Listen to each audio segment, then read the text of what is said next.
Chuvas em excesso e altas temperaturas, né? A gente tem visto essas variações climáticas cada vez mais frequentes.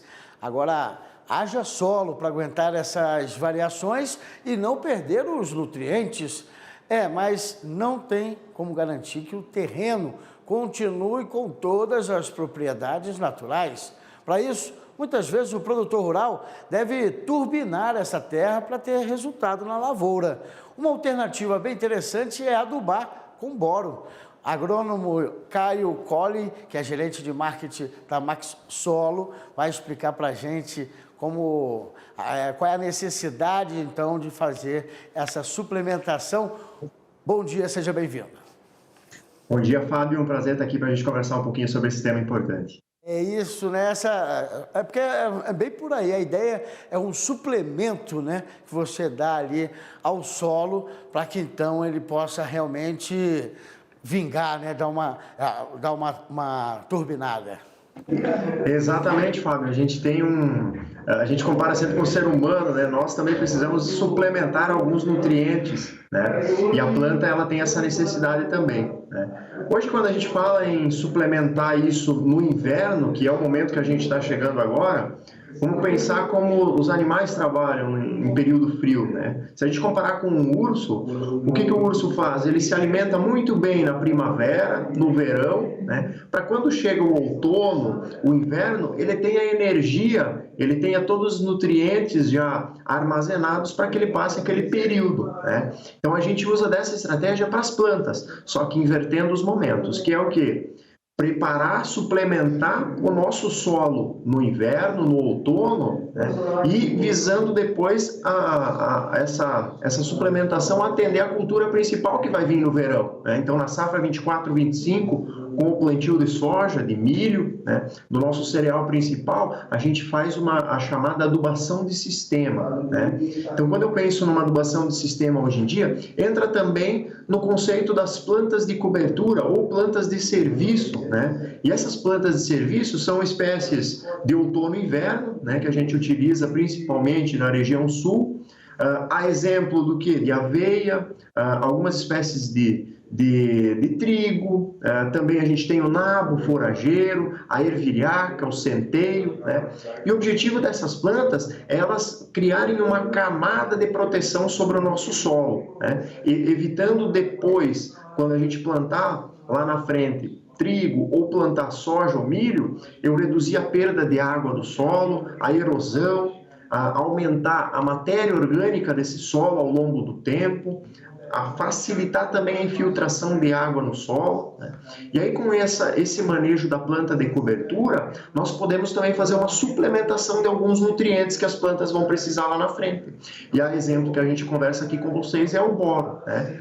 Então o boro eu consigo fazer um manejo de adubação nele nessa planta de forma antecipada, o que me traz uma vantagem operacional, Fábio. Por quê? Porque ao invés de eu gastar diesel, gastar mão de obra depois, lá na frente, para fazer o manejo só do boro, eu posso antecipar e fazer ele junto com a planta de cobertura agora. Então eu reduzo essa operação e esse gasto de combustível e de mão de obra, tá? Então a gente consegue realmente atender o boro também, a gente fala aqui do enxofre e alguns outros nutrientes de forma antecipada, visando já a safra 24 ou 25 que vai vir lá em frente, né? E como você bem comentou, né, como que o clima pode interferir em tudo isso?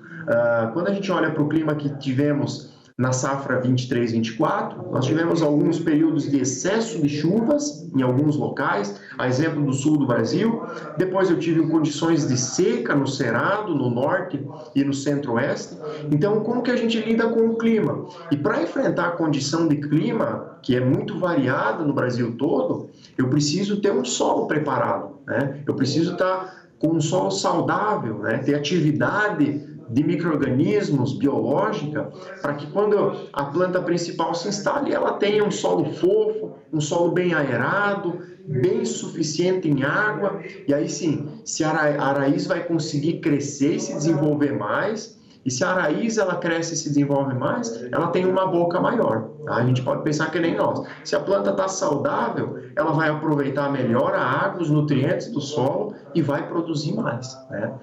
Então, dentro da parte técnica do desenvolvimento hoje da agricultura, passa muito esses dois aspectos. A utilização de plantas de cobertura e também a adubação de sistema, que é antecipar essas adubações, essas suplementações no inverno, né? E nós, da Maxisolo, que é uma empresa catarinense de fertilizantes, a gente dispõe no mercado de alguns fertilizantes para atender essa demanda, né? Que é alguns nutrientes que o produtor não está tão habituado a manejar, como é o caso do boro e também do enxofre, né? Então, a gente dispõe hoje no mercado brasileiro de fertilizantes, o fertilizante Sulfabor, tá? Que é um fertilizante que possui 3 nutrientes na sua composição, um deles é o boro, mas também o enxofre e o cálcio. E um grande diferencial é que nós temos na nossa tecnologia, do Sulfabor, um boro com 2 dinâmicas de liberação. Por isso que a gente fala que auxilia a reduzir as perdas. Então, ao invés de eu fazer uma fonte de boro pura, que muitas vezes pode ser perdida por excessos de chuva, nós conseguimos ter um boro com uma tecnologia de liberação gradual também. Então, eu tenho um boro para entregar agora no inverno, a sua nutrição da planta, mas eu consigo também atender essa nutrição na cultura subsequente, que vai vir em cima dessas plantas do inverno, essas plantas de cobertura, a exemplo da aveia, dos mix, os consórcios, né? E essas plantas de serviço, elas são essenciais hoje no manejo sustentável do solo e na nossa agricultura. Entendi. É por isso até que a aplicação no verão não é muito indicada, né? Porque ali a palhada já não é suficiente realmente, então é necessário que seja prevenido já no inverno, fazendo essa suplementação. Agora, foi interessante isso que você comentou, a questão gradual dessa aplicação.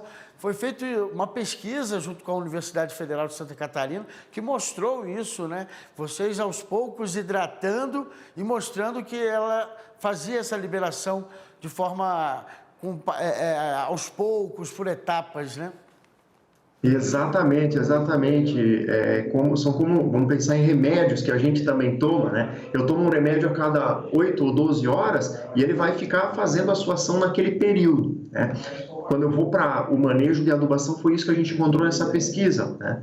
Em colunas de lixiviação, que nós chamamos, eu simulo a adubação de boro e a precipitação, a chuva que vai acontecendo num determinado período, né? E o que a gente percebeu? Que passando 450, 500 milímetros de chuva, que é uma quantidade, um volume grande já, a gente ainda vai ter boro sendo liberado após isso, né? Coisa que não acontece quando eu utilizo uma fonte pura, né? Que é muito solúvel em água e acaba sendo perdida de uma forma mais rápida, tá? Então, isso é uma estratégia muito interessante para a gente atender a cultura lá na frente, pensando já e se planejando para a safra 24-25, Fábio. E é como tu comentou, é muito mais vantagem para nós trabalhar na prevenção do que na correção lá na frente, né? Se eu esperar acontecer uma estiagem, um excesso de chuva lá nos meses da safra de verão, talvez eu já não consiga mais resolver esse problema. Então a gente antecipa e começa a preparar o nosso solo de uma forma que eu atenda a cultura lá na frente, né? Tá aí. E pensando em custo-benefício, né? Acho que vale a pena o produtor, então, talvez investir nesse momento para que justamente não tenha perda no futuro, né? Exatamente, exatamente. A gente desenvolveu algumas pesquisas até no Rio Grande do Sul, em Passo Fundo, buscando investigar exatamente isso, Fábio. Fazendo essa antecipação do manejo do boro, através do fertilizante sulfabor, por exemplo, no inverno, na cultura da aveia, eu já tive uma produção de matéria fresca, né, de folhagem, de cobertura, na aveia. E a gente está falando algo na casa de 10 a 15 toneladas por hectare a mais de matéria. Isso quer dizer que é o quê? É mais cobertura do solo, né? É uma quantidade de nutrientes que está sendo ciclada nesse sistema de produção, e aí depois na cultura principal a gente já está encontrando respostas produtivas na ordem de 4, 5 até 6 sacos a mais por hectare de produtividade da soja e do milho. Tá? Perfeito. Caio Collen, gerente de marketing da Maxolo, muito obrigado pela entrevista, por trazer esse estudo que mostra que a suplementação de boro favorece muito o plantio, ainda mais rotacional, né?